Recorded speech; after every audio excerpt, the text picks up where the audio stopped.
사울이 바울 되는 놀라운 성령의 역사 속에 그가 바울이 되어 구원받은 은혜를 생각해 보니까 자기가 그렇게 노력하고 애썼던 인간적인 그 모든 것들은 아무 의미나 가치가 없었던 걸 깨닫게 됩니다.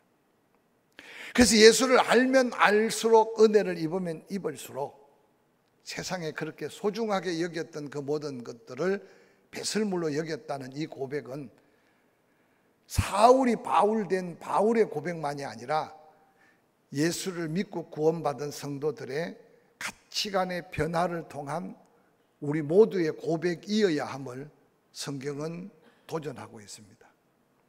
그래서 그 사도 바울이 자기가 구원받은 걸 생각하니 그 어떤 조건, 어떤 이유가 아니라 오직 아들을 믿는 믿음 안에서 하나님 주시는 선물이었던 것을 고백합니다. 그래서 너희가 구원받은 것은 그의 은혜로 인한 선물이다. 아무 조건, 아무 대가 없이 그저 받은 선물임을 강조합니다. 구원을 선물로 받고 나니 더한 선물이 주어졌는데 성령도 바로 구원받은 성도에게 주어진 선물이었음을 고백합니다. 성령에 사로잡혀 복음에 뜨거워진 베드로가 사도행전 2장 38절에 외칩니다. 너희가 회개하여 각각 예수 그리스도의 이름으로 침례를 받고 죄 사함을 받으라. 그리하면 우리가 충만하게 받은 성령, 너희에게도 성령의 선물을 받게 될 것이다 라고 외쳤습니다. 베드로의 이 외침은 단순한 외침이 아니었습니다. 바로 성령에 감동된 부활하신 예수 그리스도의 복음을 전하며 외쳤던 이 말씀은 듣는 사람들의 마음을 하나님께서 구속의 은혜를 덧입혀 줍니다. 그래서 형제들아, 우리가 어떻게 해야 되느냐? 그들이 베드로가 전한 말씀대로 회개하고 그날 침례를 받은 사람들이 3,000명 가량 되었다고 증거해 줍니다. 그들은 베드로가 선포된 성령의 선물을 그들이 받았습니다. 그들이 경험했던 놀라운 성령의 역사들은 사도행전에 얼마나 놀랍게 기록하고 있는지 모릅니다.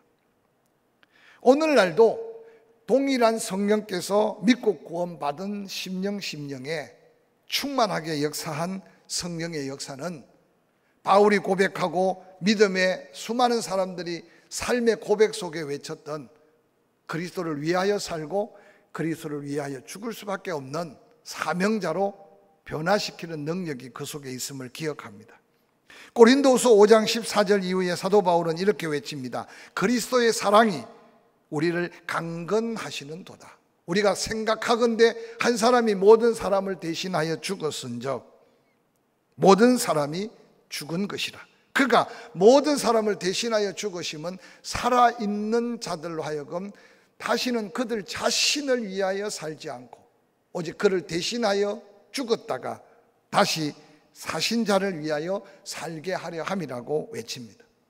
오늘 이 고백은 은혜로 구원받아 정말 영원한 생명을 갖고 예수 부활, 내 부활의 신앙을 삶에서 체험한 산 믿음의 사람들이 고백하는 고백입니다. 아담이 범죄함으로 우리는 내가 선택권 없는 죄악 속에 사망은 죄의 삭시였습니다. 그런데 예수 그리스도가 나를 위해 죽어주심을 깨닫는 그 순간 그리스도의 죽음은 곧 나의 모든 죄를 대속한 은혜였기에 우리가 그 안에서 영생을 얻고, 그럼 우리가 영원한 생명을 얻은 새로운 삶을 사는 삶의 목적이 뭔가? 나를 위해 죽으신 그리스도를 위하여 사는 것이 구원받은 성도의 근본적 인생의 목적임을 고백하고 있습니다. 그러면서 사도 바울은 고린도후서 5장 16절에 우리가 이제부터는 어떤 사람도 육신을 따라 알지 아니하노라. 비록 우리가 그리스도도 육신을 따라 알았으나 이제부터는 그와 같이 알지 않는다. 유대인들이 예수 그리스도를 약속하신 메시아로 본 것이 아니고 육신으로 보아서 사도 바울 자신도 하나님의 이름을 망령되이 행하고 또한 율법을 거스리고 그리고 온 세상을 소란케 하는 걸 바라보면서 자기 목숨 건 핍박자였으나 부활하신 예수를 만나고 나니 바로 놀라운 하나님의 선한 섭리를 깨닫게 됩니다. 그러므로 5장 17절에 사도 바울은 외칩니다. 누구든지 그리스도 예수 안에 있으면 새로운 피조물이다. 이전 것은 지나갔다. 보라, 새롭게 되었다. 할렐루야.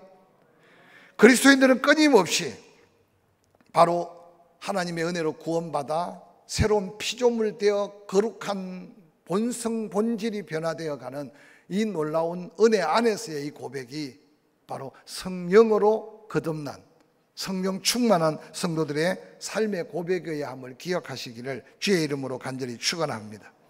오늘 사울을 바울되게 하여 그 놀라운 역사를 일으켰던 하나님이 우리에게도 각각 다양한 구원의 은혜를 통해서 예수 믿고 구원받았다면 우리에게도 이런 놀라운 내적 변화가 내 스스로 확신할 뿐만 아니라 나를 통해 드러나는 삶의 모습의 변화로 다른 사람에게 드러날 때 하나님의 영광의 삶을 살 수 있음을 기억하시기를 간절히 축복합니다.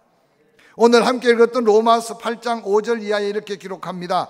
육신을 따르는 자는 육신의 일을, 영을 따르는 자는 영의 일을 하고 끝나면 되는데 육신을 따르는 자는 육신의 일을, 영을 따르는 자는 영의 일을 생각한다라고 시작해요. 생각한다.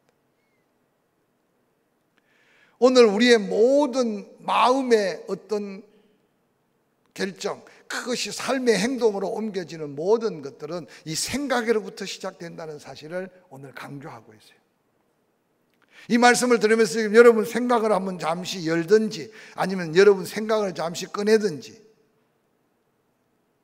내 생각의 기준, 내 생각의 방향성, 내 생각의 근원부터 행동으로 이어지는 모든 과정이 육신에 따라 사는 자는 육신의 일만 생각하게 되고 영을 따라 성령의 충만함에 이끌리는 사람은 영의 일을 생각하게 된다. 근데 그 생각의 결과는 육의 생각은 사망이다. 영의 생각은 생명과 평안이다. 근데 그 육의 생각은 사망으로 끝나는 게 아니라 육의 생각으로 살아가는 그 삶은 살아있을 동안 하나님과 원수가 된다. 하나님과 원수가 되는 이유는 하나님의 법에 전혀 굴복하지 않을 뿐만 아니라 굴복할 수 있는 그 어떤 믿음도 찾기가 어렵다. 그래서 결국 육의 생각 속에 묻혀있는 사람은 하나님을 기쁘시게 할 수 없다 하고 단정 짓고 있는 이 말씀은 지금까지 살아왔던 지난날 뿐만 아니라 우리가 의식하며 살아가는 남은 생애 속에 생각이 얼마나 중요한지를 다시 한번 깨달을 수 있기를 주의 이름으로 축원합니다. 무엇을 생각하느냐가 그 사람의 사람됨을 결론 지을 수 있다고 하는 한마디로 함축할 수 있습니다. 오늘 사도 바울은 육신적 가치로 세상적 가치관에 매여서 육의 것만 생각하고 육의 것만을 추구하느냐 아니면 성령의 감동대로 내 생각을 바꿔가면서 하나님의 법에 굴복하고 하나님의 뜻에 순종해 가며 성령의 인도함을 따라 살아가는 삶을 사느냐에 따라서 엄청난 인생의 결말이 달라진다는 사실입니다. 그래서 한마디로 말하면 여러분 남은 인생은 여러분의 생각하는 방향대로 여러분의 인생은 가게 된다라고 한번 생각해 가면서 여러분의 생각을 다시 한번 추스리고 성령의 감동대로 성령의 이끌림을 따라 생각의 변화는 우리 인생의 엄청난 변화라는 사실을 기억하시기를 바랍니다. 육신의 욕망을 따라 살던 과거의 부정적이며 절망적인 생각을 가감히 버리고 세미하게 들려오는 성령의 감동에 이끌려서 한 걸음 한 걸음 순종하는 걸음을 배울 수 있기를 주의 이름으로 축복합니다. 그래서 골로새서 3장에는 도전의 말씀을 합니다. 위의 것을 생각해라. 땅의 것을 생각하지 말아라. 땅의 생각이 뭐며 위의 생각이 뭐겠어요? 그래서 생각은 사람의 감정에 지대한 영향을 미치고 생각에서부터 행복을 찾지 못하면 자기 삶에 행복이 주어져도 그게 행복인 줄 모른다는 사실이 삶에 얼마나 위험한 우리의 삶으로 이끌어가는지 모릅니다.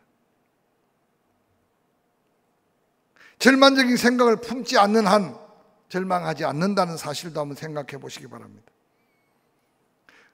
더 엄밀하게 말하면 우리 인생의 성공과 실패라고 말하는 그 모든 것들이 생각에서부터 성공과 실패가 판가름 날 수 있다는 사실을 생각해 가면서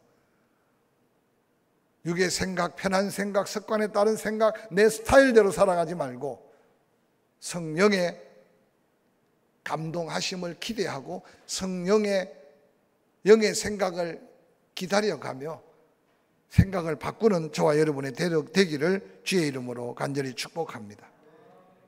고린도전서 2장 14절은 이런 말씀으로 다시 도전합니다. 육에 속한 사람은 하나님의 성령의 일들을 받지 아니하나니 이는 그것들이 그에게 어리석게 보임이요 또 그는 그것들을 알 수도 없나니 그러한 일은 영적으로 분별되기 때문이다.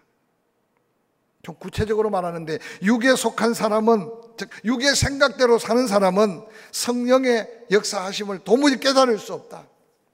그래서 그럴싸하게 말하고 지혜로워 보이고 경험이나 세상의 여러 가지 가치관으로 손색이 없는데 하나님의 뜻과는 함께 할 수 없는 생각의 차이를 오늘 사도 바울은 도전합니다. 왜 그러면 지혜롭고 경험도 많고 세상에 틀린 게 하나도 없는데 성령의 일들은 분별할 수 없을까요? 영적으로야 분별하는 하나님의 비밀 때문임을 성경은 다시 한번 우리에게 도전해 줍니다.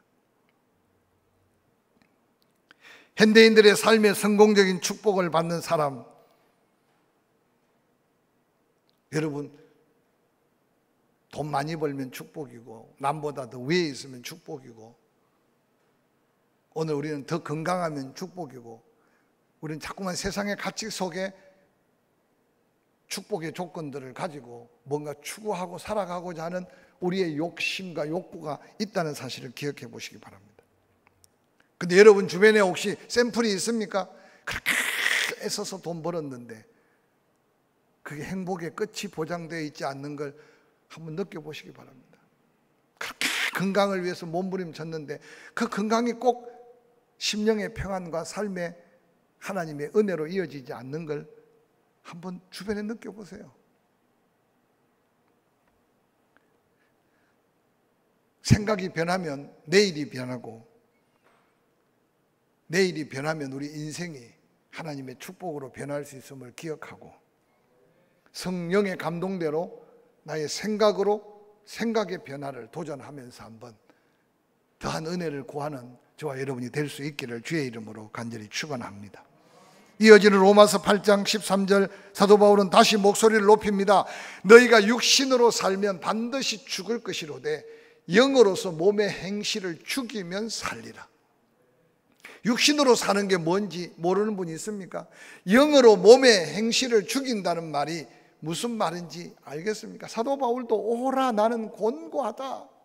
그렇게 놀라운 은사와 은혜, 신령한 세계를 다 보았던 사도 바울인데도 때때로 스스로 고백하기를 내가 선한 일인 줄 알고 그렇게 하면 선인 줄 알고 행했는데 사도 바울의 본질적 본성 속에 죄악이 그 결과가 그래서 하나님 앞에 부끄럽고 하나님 앞에 드러낼 수 없는 죄악임을 깨닫고 탄식하는, 그래서 사도 바울이 또 죽어야 하고 또 죽어야 한다. 그래서 나는 날마다 죽는다고 말하는 게 오늘 우리가 아이고 죽겠네 하고 다른 걸 아시지 않습니까? 내 약함을 고백하면 할수록 나의 부족함을 느끼면 느낄수록 심지어 사도 바울은 육신의 그 질고로 인해 기도하다가 하나님의 음성을 듣습니다. 네가 약할 때 강하다는 사실을 왜 못 깨닫냐? 세상의 가치관은 건강해야 건강한 거고 힘이 있어야 건강하고 내 마음대로 다니고 쓸 수 있는 게 건강인데 하나님이 원하시는 게 그게 아니었어요. 네가 약하니까 내가 너와 함께하고 네가 약하니까 내가 너에게 힘이 되어주고 네가 네 힘으로 할 수 없으니까 내가 능력으로 대해주는 게 아니냐. 그러니까 네가 약한 게 꼭 약한 게 아니고 그 속에 강함이 있는 걸 왜 모르느냐. 그때부터 사도 바울이 고쳐달라 기도하기보다는 약한 걸 자랑했다는 게 아이고 나 병들어서 내 약해 이게 아니라 약할 때 강함을 자랑했다는 이 믿음의 고백을 나이가 들수록 삶에서 경험할 수 있기를 주의 이름으로 간절히 축원합니다. 육신의 편한대로, 육신의 생각대로, 육신의 습관대로 살면 죽는다는 말이 뭔지 몰라서 청산하지 못하는 사람 없어요. 그런데 영으로서 몸의 행실을 죽이는 법을 잘 몰라요. 우리는 끊임없이 시간과의 싸움, 세상의 여러 가지 환경 속에서의 싸움, 물질 간의 관계 속의 싸움, 여러분 뭐가 옳은지, 뭐가 더 하나님의 나라와 의를 구하는 건지 몰라서 우리가 때로는 세상 속에 실패하는 게 아니라는 거죠. 성령의 능력을 기대하고 성령의 탄식하며 간구하는 기도 소리를 들어가면서 내 육신의 생각을 성령으로 죽이라고까지 하는 이유는 영적 싸움에서 끊임없이 이겨가면서 육신을 성령으로 제어하는 자가 바로 하나님의 놀라운 성령 은혜 안에 살 수 있는 삶의 승리의 비결임을 기억하시기를 주의 이름으로 간절히 축원합니다. 그래서 언젠가 설교한 기억이 나는데 육신의 편한 대로 내버려 두지 말고 따라서 육신은 괴롭혀야 된다. 할렐루야. 괴롭히는 게 뭐겠어요? 가기 싫은데 끌고 와야 돼요. 몸뚱이가 안 오고 우리 영혼이 올 수 없어요. 하나님께서 우리에게 몸과 영혼을 같이 했으니까. 제가 예배에 대해서 많이 강조하지 않으려고 했습니다. 왜냐하면 오는 분들은 그냥 여기 오신 분들은 믿음의 승리자예요. 제가 어느 날 목회하다 보니까 기도하는 분에게 기도해라 하고 있고, 예배 잘 참석하는 분에게 예배 잘 참석해라 그러고 있더라고. 사랑하는 성도 여러분, 옆에 목장 식구들, 기관 식구들 가끔 카톡 할 때 그냥 이상한 그림 막 쏘아 보내지 말고 한 줄을 쓰더라도 마음에 있는 글 한번 써보세요. 같이 한번 기도합시다. 이럴 때 기도할 때입니다. 육신의 편할 대로 내버려 두면 죽는데요.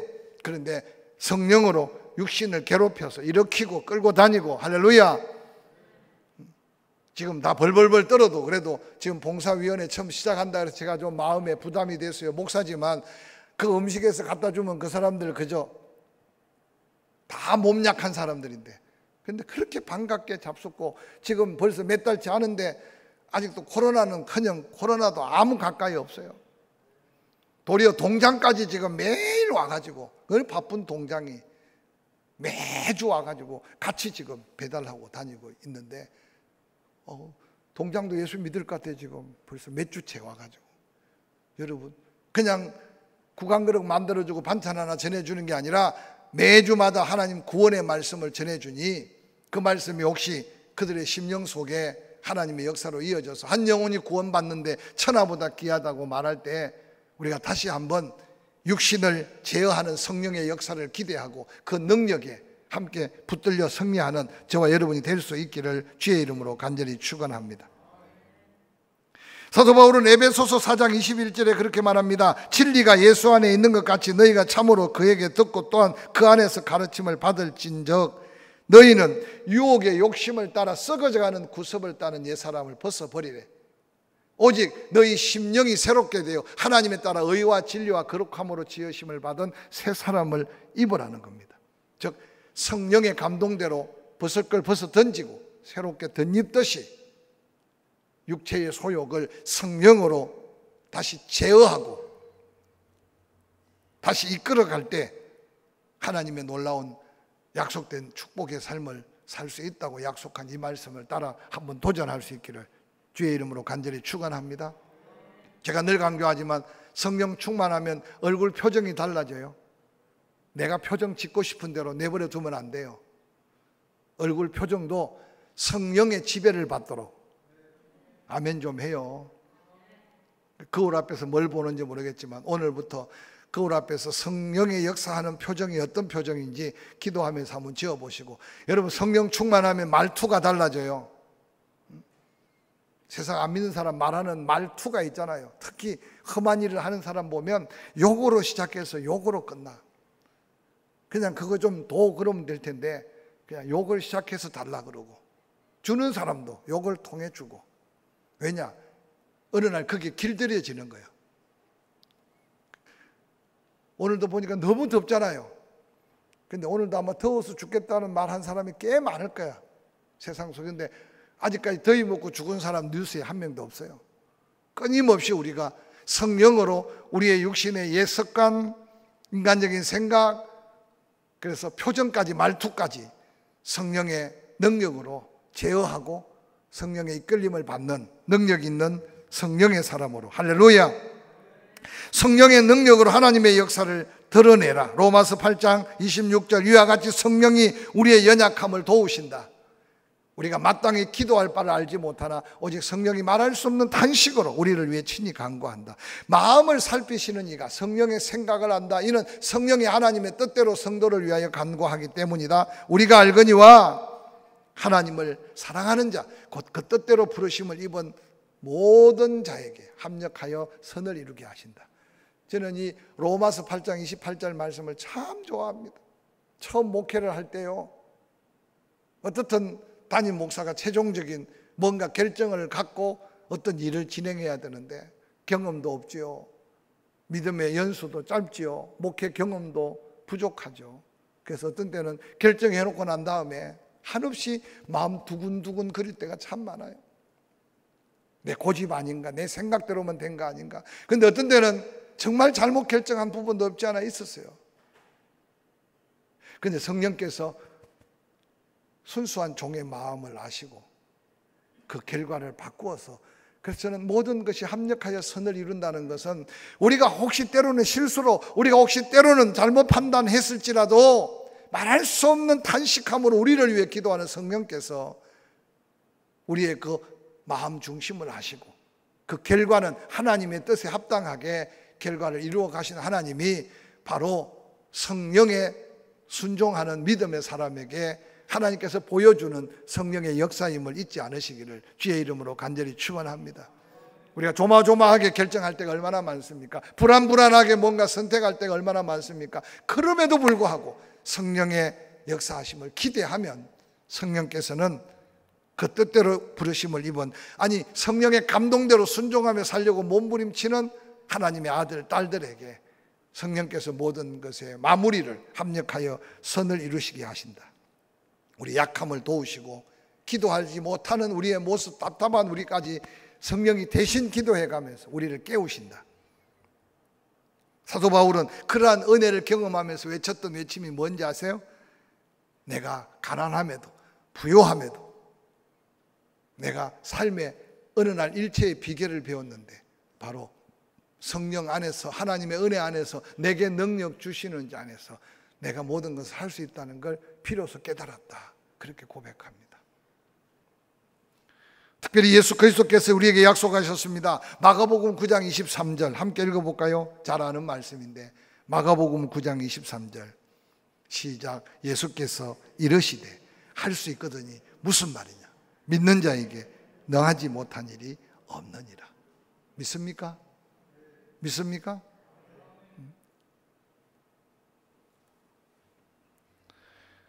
끊임없이 우리에게 다양한 기도 제목을 하나님 주실 겁니다. 특별히 우리 주변에 그래도 기도해서 다시 오뚜기처럼 일어서고 하나님께서 회복시켜 주시고, 또 지난 코로나로 인해 여기저기 수없는 사람들이 그 후유증으로 사실은 세상을 뜨고 지나친 후유증으로 오래 고생했는데 그래도 우리는 은혜로 기도했고 또 은혜로 지난 2년 동안 예배를 지켜가면서 여기까지 왔어요. 하나님이 약속한 이 말씀 붙들고 성령의 능력으로 생각을 영의 생각으로 끊임없이 바꾸어가고 성령으로 내 육신의 습관대로 내 육신대로 살도록 내버려 두지 않고 제어하고, 또한 성령의 그 우리의 약함까지 도우시는 합력하여 선을 이루심을 기대할 때 할 수 있거든요. 무슨 말이냐? 믿는 자에게 능치 못한 일이 없다고 약속하신 이 약속을 다시 붙들고 기도하는 저와 여러분 되기를 주의 이름으로 간절히 축원합니다.